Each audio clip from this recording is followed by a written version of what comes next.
Next up on the Cosmic News Network, First Contact with Joshua Putt.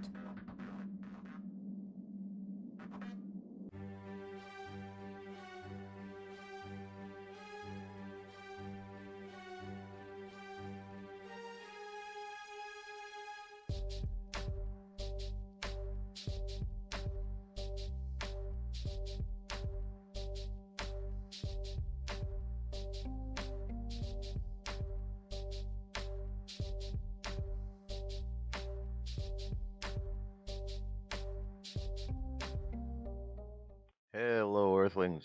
How you doing today? Welcome back to First Contact Radio. Glad you could be here yet again. Today is the 20th of October 2016, according to the Gregorian calendar. Our astrological aspects, or the energy we're dealing with today in this particular astrological matrix, is the sun sign of Libra, represented in the tarot card by Justice, and the moon sign of Cancer, represented in the tarot cards by the card of the Chariot. Now, these two aspects are both an air sign here for Libra and a water sign here for the moon. The whole idea is with justice, with our words and our actions, we are expressing ourselves, and we're looking to find a way to express ourselves so we have balance by using our words and actions to be able to create that in our lives. The emotions that affect us push our buttons and oftentimes cause us to do things that we may or may not want to be doing. So when we put the armor on that we need to protect ourselves from the emotions, we're then able to move through life without being affected so much in an adverse way. Instead of reacting, we have an opportunity to respond to the situations that are occurring. So those are very important aspects of play. And later on, when I get into discussing some of my thoughts and ideas of this whole process that's taking place, I'm going to expand on that a little bit more. But it fits right in to what's going on with us energetically today. So we have those energies that we're dealing with. We're wanting to express, we're wanting to have justice in our circumstance, but we are filled with all of these emotions. Some of the aspects that we're looking at, and as you could see presently, we're void, of course, up until 10:28 a.m. So about an hour from now is when we'll actually be moving into that sign. So we're in preparation for that. We're coming out of Gemini, communication and air sign, and now we're getting ready to go from all of that air, that movement, into now the water, something more fluid, something emotional.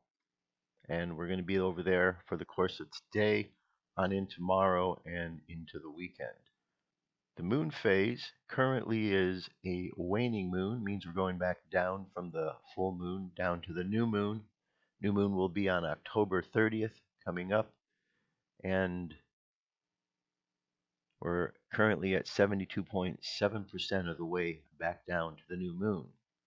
On the Jewish calendar, today is the 18th day of Tishri, 18th of Tishri, and as you can see, we are in the midst of this festival, the celebration, Feast of Tabernacles, which is called a Sukkot, and it is a time when one is celebrating the Exodus, the 40 days that the Israelites spent traveling through the desert on their way to the Ten Commandments.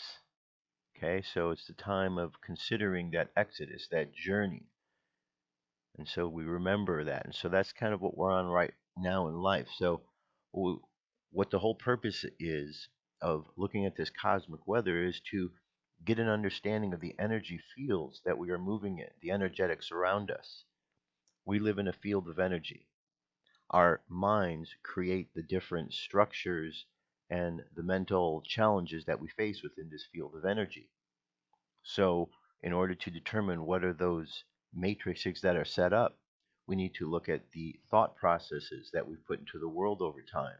And we have these calendars, Gregorian calendar, the astrological uh, symbols and their meanings, the Jewish calendar, These are grids and mind thoughts we've put out there that cyclically come back and express their energy in the world. So we can look at this and understand how we might be affected because of the thought process that's already out there.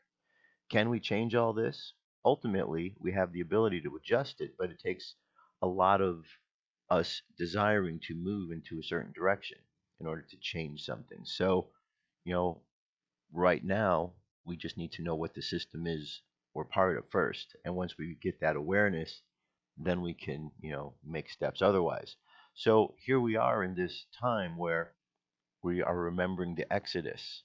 In life, in general, we're all making some exodus where we've been in bondage. We have been captive as a society, captive to the lies and the deceit that has been going on. But now we are seeing truths expressed in the world. And so we are making an exodus from that, and we are doing and going forth on this journey where ultimately we are going to come in connection with God and the laws of the land. So, very important that we consider that because it is definitely a part of our journey. And finally, the actual energetic around us that's coming to us from space, we have the solar wind at 415.4 kilometers per second, a lot slower than the 600 it was last week. Our planetary K index, which is a index that goes up to 9. Currently, we are in the quiet realm. Not a lot of corona holes, maybe a little one up to the left here. Our flare possibility is both down at 1%, and our geomagnetic storm activities looks to be pretty stable in the mid latitudes, upper latitudes, about the same thing, stable. So the universe breathes in and out energy. And this energy field that we're part of is constantly moving because everything is moving. So our thoughts are moving, our thoughts are fluid, our reception of these thoughts become fluid. And so if we're going to move through this, we need to be like the warrior. We need to have on this armor to protect ourselves from all of the emotions. And that way we can have a clear, focused channel for spirit to flow through us so we can be guided along that path. Because along the path of life, we experience a lot of riddles, opposites, the blacks and the whites of life. These aren't about personalities, it's just understanding the light and the darkness. We experience these and we can get pulled either way to one extreme, but ultimately we want to take that middle path. We want to find the ultimate justice and balance, and that comes when you have an equal portion of both balanced together. So, a lot of things going on, but it's all about coming into our own state of balance as we move forward through this exodus from corruption into truth. And there you go. That's our cosmic weather for today. UFO news is up next. With Joshua Poet. All right, Dirk. Thank you very much. So today I have 4 good stories. The first story comes to us from California, and we have an object here in the clouds. It says amazing footage has been shared online showing an apparent massive spaceship traveling in a cloud cover. Apparently recorded October 10th, 2016 in California, the video shows a spaceship look-alike object flying across the sky in a cloud formation that seems to move with it. Many viewers see it as an unidentified flying object uncloaking itself.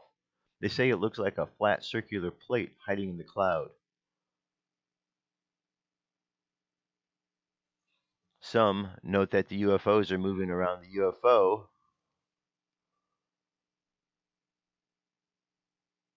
and since the center is lower than the rest of the UFO, it is being exposed. They also gave a reason why the outer edge is also exposed. They say it is because the craft itself is moving at a slightly different speed than the cloud it is in. Other viewers suggested a reason why the UFO becomes visible for a few minutes. They say that heavy winds and the perfect angle of the sun hitting the UFO cause it to become visible. So very fascinating, definitely something moving across the sky there. And if not an object, then I would say something is either being projected up or projected down. Either way, it's quite interesting indeed. Now, Area 51, we have a lot of reports of UFOs, and here's another one of those. This mysterious craft were filmed over Las Vegas on October 18th, 2016. They were all flying towards infamous Area 51. Witness said, I shot this video from my backyard in the Summerlin area of Las Vegas, Nevada, the night October 18th, 2016. I believe these are the same objects I've filmed many times in the same location. As the objects move, they appear to be headed in the same direction that Area 51 is located. From the 1910-47 to the 1911-18 mark, an object is going upward at a high rate of speed. I still can't believe the incredible things that go on out there in the middle of the Mojave Desert. For the record, no altercations were made to the video other than making it and speeding it up by 5 times. Okay, so here we have a nice good 11-minute 58-second video of these various objects flying there across. Pretty fascinating indeed. A lot of blinking lights and stuff. So the link's going to be available for you to check it out. See what you think about that. All right, here we have a report that the European Mars probe parachute jettisoned early. So the rover to Mars is not going to make it. Europeans' Schiaparelli lander did not behave as expected as it headed down to the surface on Mars Wednesday. Telemetry recovered from the probe during its descent indicates that its parachute was jettisoned too early. The rockets it was supposed to use to bring itself to a standstill just above the ground also appeared to fire for too short a time. The European Space Agency has yet to concede that the lander crashed, but the mood is not positive. Landing on Mars is always a daunting prospect. It is necessarily a high-speed approach that has got to be just right on the spacecraft runs or risk smashing into the ground. Schiaparelli had a heat shield to parachute rocket thrusters in order to slow its approach to the surface. If the robot is later confirmed as lost, it will be clearly a major blow to the ESA, European Space Agency, which suffered the disappointment of the Beagle 2 lander failure at Mars in 2003. But officials has underlined the fact that Schiaparelli was always viewed within the agency as a technological demonstrator, a project to give Europe the learning experience and the confidence to go and land a more ambitious six-wheeled rover on Mars in 2021. There have been about 15 attempts to get down to the surface, and they are split fairly evenly between success and failure. The U.S. Space Agency has been the most successful, with 7 successful landings on the Red Planet. The Soviet Mars 3 probe landed softly but only transmitted data for 15 seconds. The European Space Agency's last attempt to land on Mars was 2003 with Beagle 2, but it never sent a signal from the surface. This was typical for a test, said Professor Jan Werner, ESA's Director General. We did this in order to get data on how to land on Mars with European technology. Therefore, all the data we got this night will be used to understand how to manage the next landing when we go there with the rover. The future vehicle is expected to use some of the same technology as Schiaparelli, including its Doppler radar to sense the distance to the surface on descent and its guidance, navigation, and control algorithms. What will concern commentators is that the budget for the rover is not yet secure. If Schiaparelli is indeed lost, ESA officials may find themselves having to work harder to explain to member states why the extra investment remains worthwhile. So I guess we're going to have to then just leave it up to NASA to tell us what's going on with Mars since they didn't make it up there. Just another one of those strange occurrences around Mars. Or is it Greenland? I don't know. Evidence suggests both things. And here we have one last story about ufologist sends a dire warning just before his mysterious death. UFO expert sent warning before he was found vomiting black liquid. Your boy's in trouble. If anything happens to me, investigate.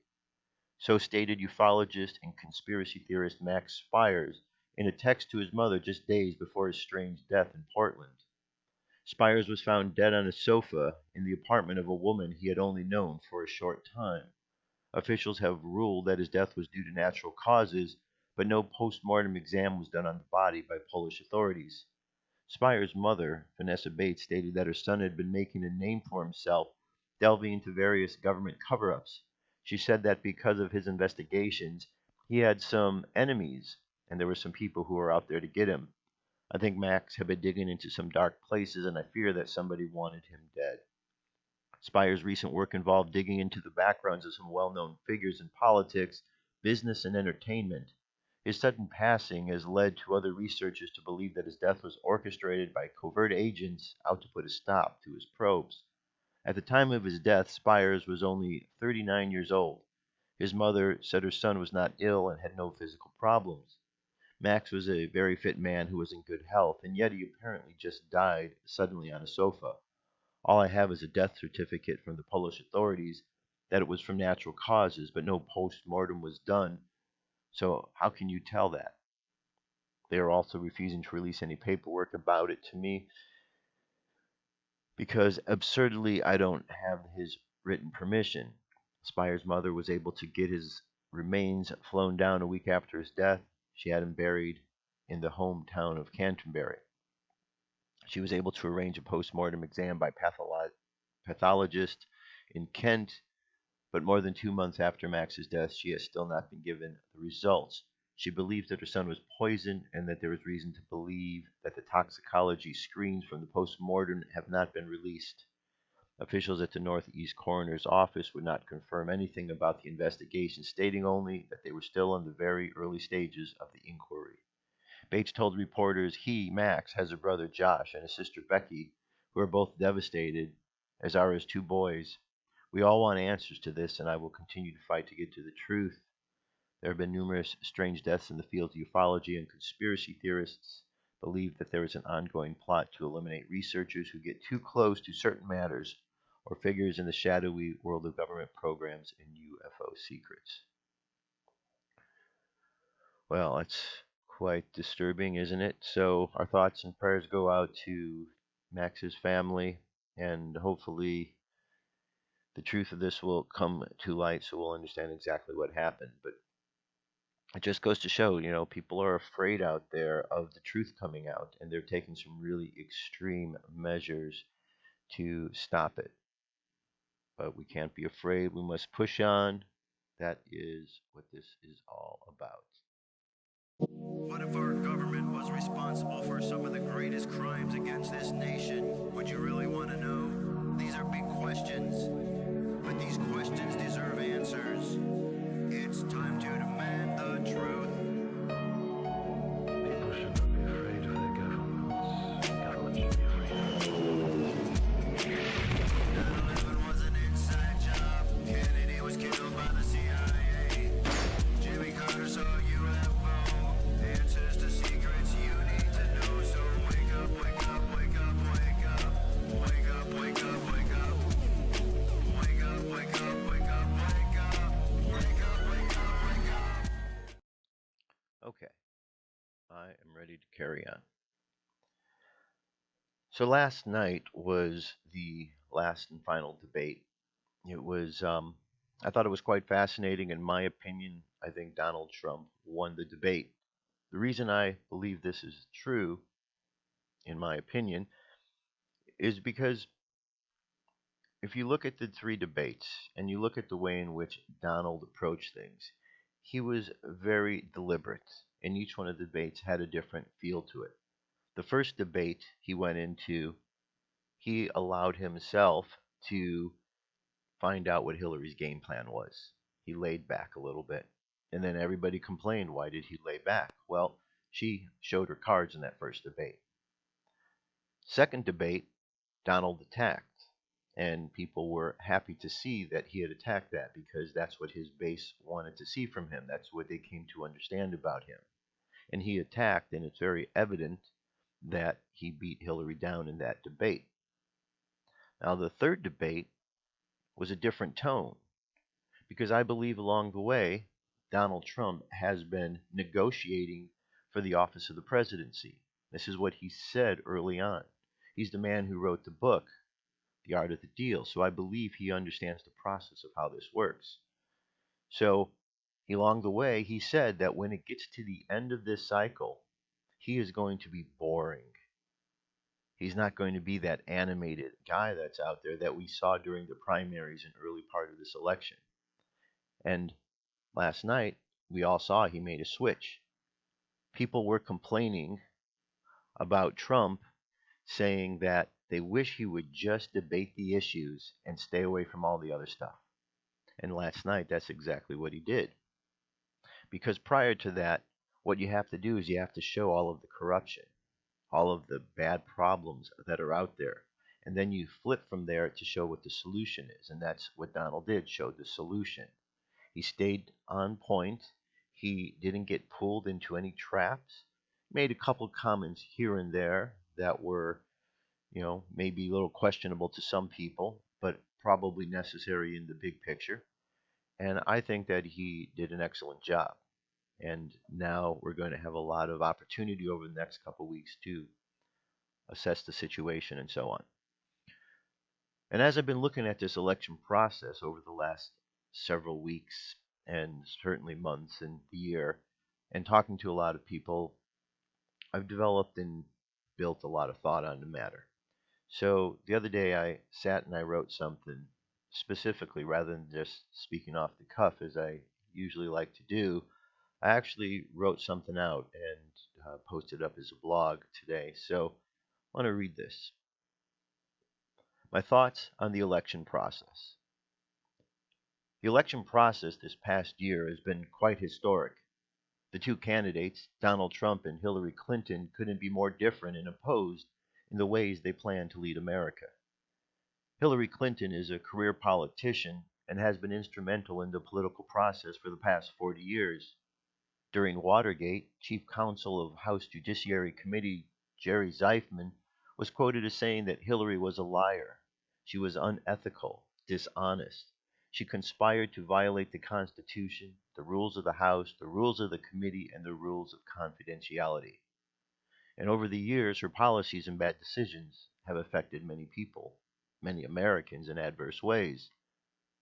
Donald Trump is a business mogul who has ignited a movement by inspiring Americans to open their eyes and see the unprecedented amounts of corruption in our society these days.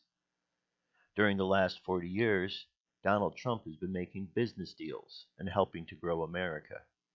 He wasn't part of the corruption machine, but Hillary was an important piece. Over more than the past 40 years, this corruption has taken place right in front of us, though we've been blind to see. And it has now infected our politics, our justice system, and our process of enforcement. During this election cycle, an unprecedented level of corruption in our society has been revealed. The mainstream media are no more than tools of Team Hillary and the liberal agenda, and they're working overtime to push their propaganda and to cover up for those who are acting corruptly. They have no recourse but to attack those who are shining the light on the corruption because they themselves are part of the problem as well. As I think about our current situation, I ask myself, why is it that with so much corruption being revealed, that so many people still refuse or are unable to see the corruption that is being exposed? The only thing I can figure out is that there must be an unseen force manipulating the situation. In Ephesians 6, Apostle Paul tells us to be strong in the Lord and the power of his might, to put on the whole armor of God that we might be able to stand against the wiles of the devil. For we wrestle not against flesh and blood, but against principalities, against powers, against the rulers of the darkness of this world, against spiritual wickedness in high places. In considering these words, there's no denying that our country has been thrown into a state of confusion, and we've lost our ability to discern truth from lies. Despite mounting evidence, many Americans continue to deny that we are being lied to and simply cling to the illusion that's been created. As we are being hit with the barrage of hacks, investigations, and leaked documents, Anyone with a sense of morality can see that there is cheating and unethical behavior taking place. We know that the only reason someone cheats is because they are afraid of losing, or perhaps because they are already losing. Though the corruption involves so many individuals and the challenge seems insurmountable, we must remember that just because they are speaking with the loudest voice doesn't mean that people are listening. The social networks have more than leveled the playing field, and the topics not being addressed by the mainstream media are most certainly being addressed by millions of people throughout these social networks. These next few weeks before the election are going to be quite a battle. You can bet that the mainstream media will do all in their power to give us their opinion that all is lost, so that we become discouraged from voting. But we must not give up. We must not get caught up in their lies. We must not allow ourselves to become discouraged, especially since we are actually winning. We must keep the faith that truth can win the day. Now, this election boils down to three simple words: we the people, the ones our founding fathers wrote about in the United States Constitution, those lawful rules that have guided our country since its inception. Well, the powers that be are trying to divide us, we the people, through their propaganda. But if we the people refuse to be divided, then we will win, because there's more of us than there are of them. The media knows that we are aware of our power, and they know that we have seen the corruption. And they're trying to do a Jedi mind trick on us so we deny that we see what we see, and to accept the illusion that they are creating. We just need to be smarter and trust what we know and what we see. I understand that in this day and age we prefer to hear a message that is more worldly rather than spiritual. However, it is the spiritual message that we need the most at this time, because we have forgotten about it and we've lost our way. So now is the time to reconnect to our truth. Now is our moment to shine and to unite as a society that respects truth and defeats the lies that are meant to deceive us by those who are simply afraid to lose their power and be like everyone else. For so many years, we as a society have turned our backs on our spiritual creator, and in our arrogance, we've justified all the reasons why we've done so. By turning away, we've allowed the darkness to creep in. We are all responsible for the beast that we now face. We must search our hearts and repent for our misguided ways. We must turn back to God, to the spiritual source that fills our lives.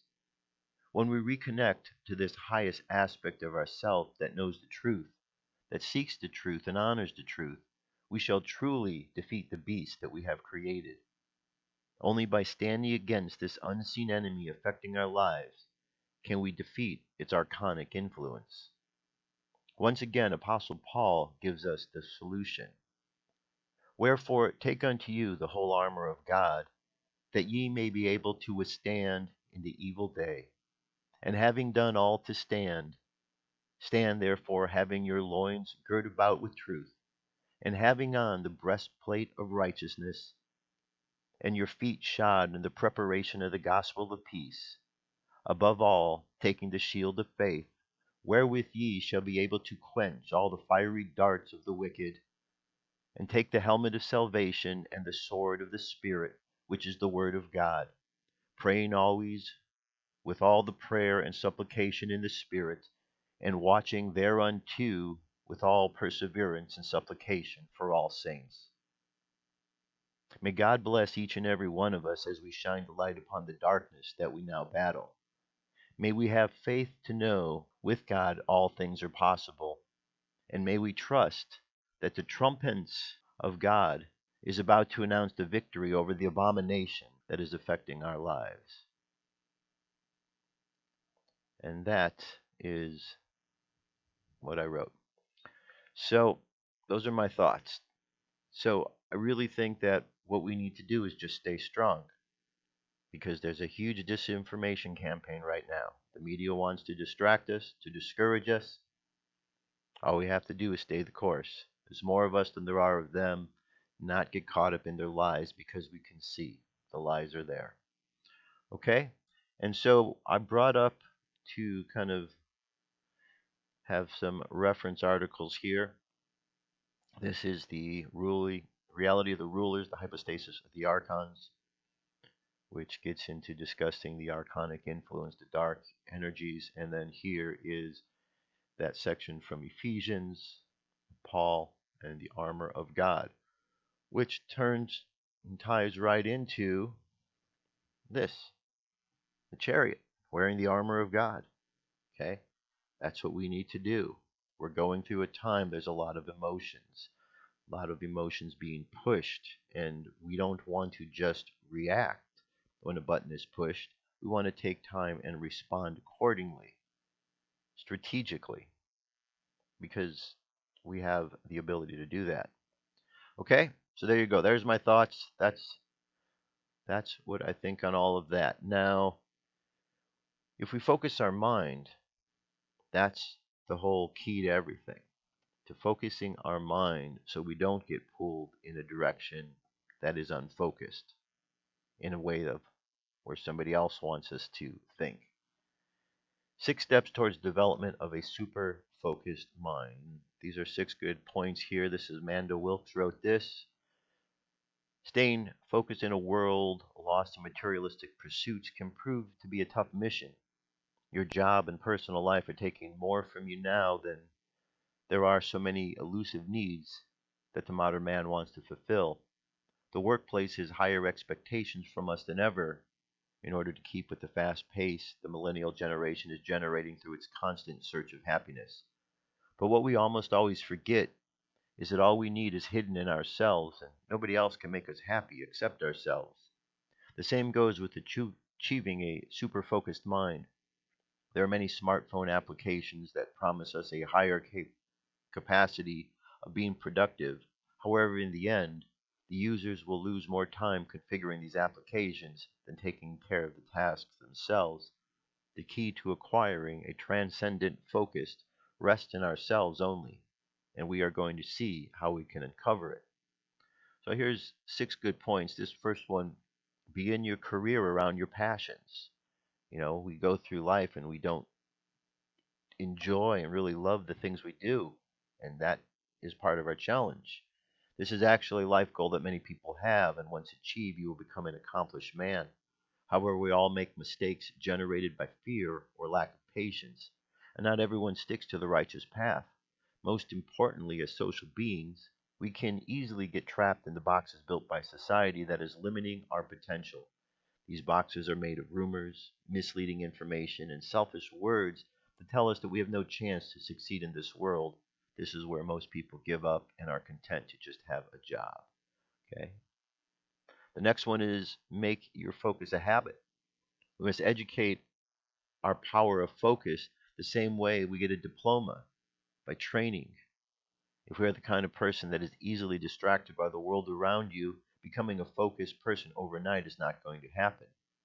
The key to success starts with a small step. Practice concentration exercises every day for 5 minutes. There are studies that show that our concentration span got smaller because reading has been replaced by e-reading. So as an exercise to intensify your power of focus, read a 5-minute article from beginning to the end. Don't skip any word and focus on the importance of each word. You will train your focus as if it is a real muscle. Okay, so you have to do this now. Say no to multitasking. Multitasking is something many employers will ask you from you, but that's just a quicker way to ruin your power of concentration. After all, it doesn't matter how you deal with your tasks as long as they are accomplished. Okay, so we want to stay focused. This is all about staying focused. We can certainly multitask in the world, but if we really want to exercise our power of focus, we need to trim this multitasking out. We need to focus on one thing at a time. We might find that we get it done faster if we're not multitasking. Focus lasts as long as your energy. People who are boasting about how few hours they sleep are missing out on the huge source of concentration. The facts are actually simple. Can you imagine some way in which you keep your focus high while your eyes are suffering from exhaustion? I don't think so. So listen to your body when it tells you that you need to rest. You'll never feel tired for nothing. There will always be a reason behind it. Next, we have active lifestyle. As your mind and body are interconnected, taking breaks is not enough to regenerate your energy source. You need to train your body for a sharp mind. Find time to integrate a healthy training schedule into your life, and your resistance against exhaustion will increase dramatically. And finally, be more selective of your social group. Very important. It is said that the people around you we choose as our friends are a reflection of our character. Whether they are influencing us or we just pick similar personalities with ours is not important. What matters is that as social beings, we are easily being influenced by people, especially the persons who are dear to us. Okay, so good, 6 good points here.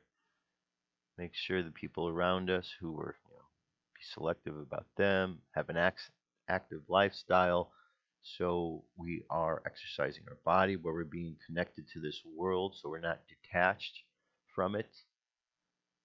Focus our energy, keep our energy up. Okay, very good, And if we can really work on our power of focus, that will do us so much well because that's really what is happening in this world, this distraction. It's a distraction meant to take us off focus. But if we focus, the harder and the more we make an effort to focus, the more we're going to pull ourselves away from the distractions, the discouragement.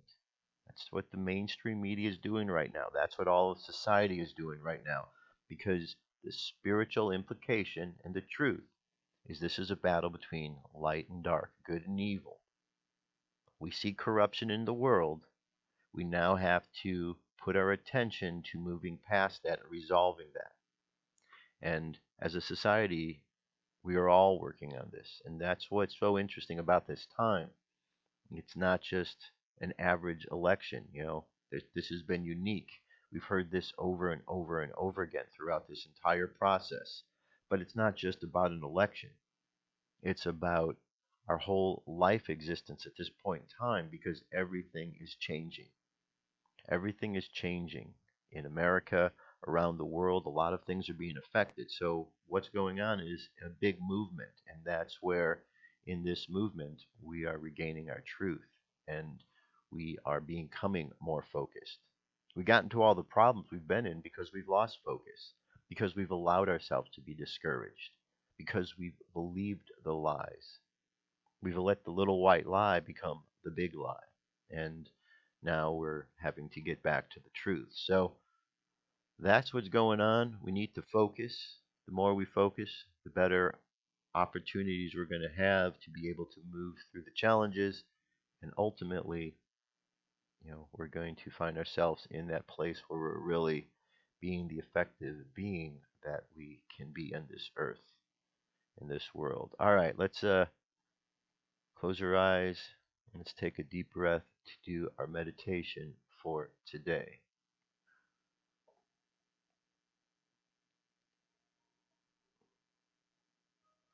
All right. Close your eyes. Take a deep breath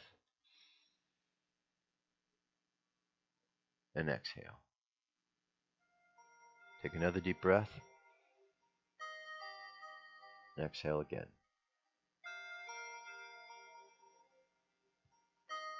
Another breath and exhale.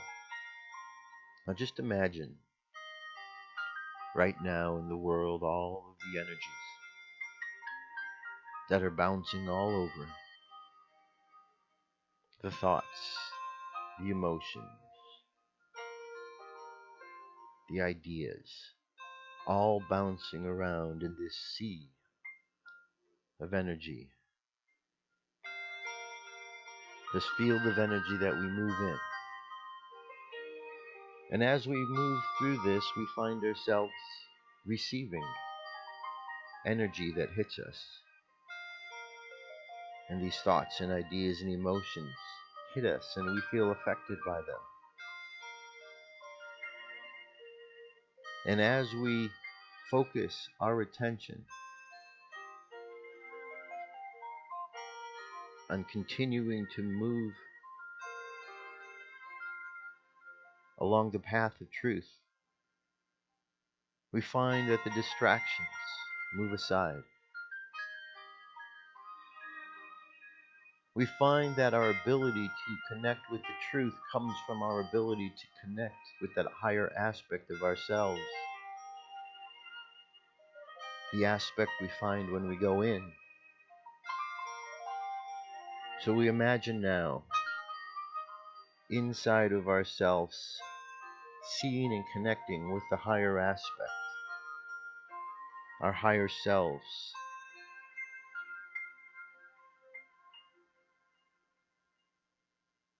And as we connect to this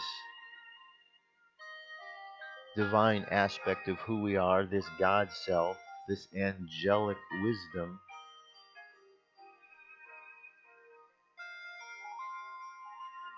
let us just give thanks. Thank you, Heavenly Father, Heavenly Mother, Christ light that shines through us, for filling our lives with your presence. Thank you for the opportunity we have during this time to be your champion as we shine this light into the world, this physical world, to challenge the darkness. We pray that we continue to have faith in the truth that flows through us. We continue to have faith that good shall overcome bad, that the light shall shine upon the darkness, and all corruption shall be revealed and then finally defeated.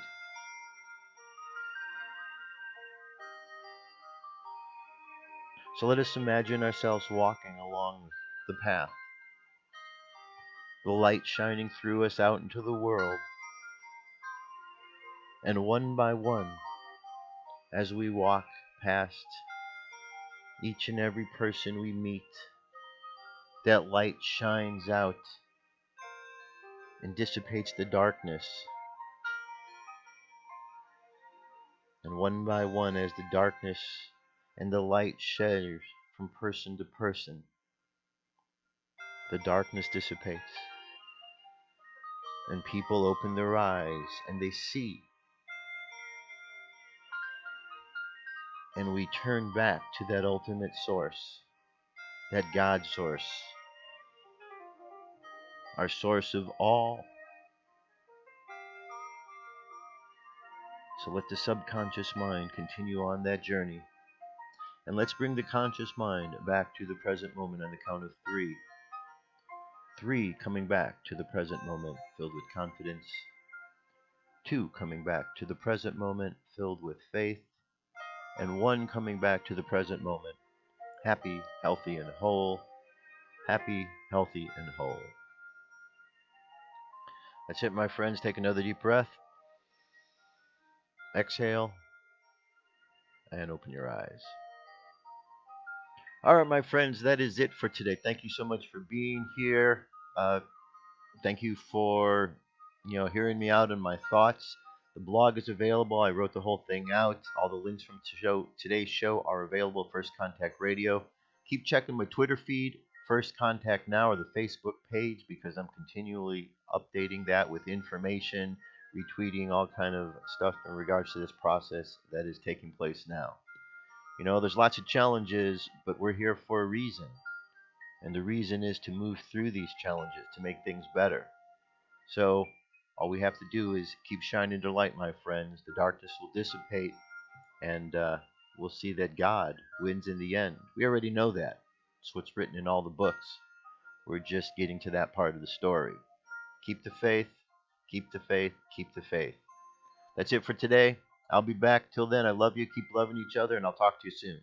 Peace. I'm out of here.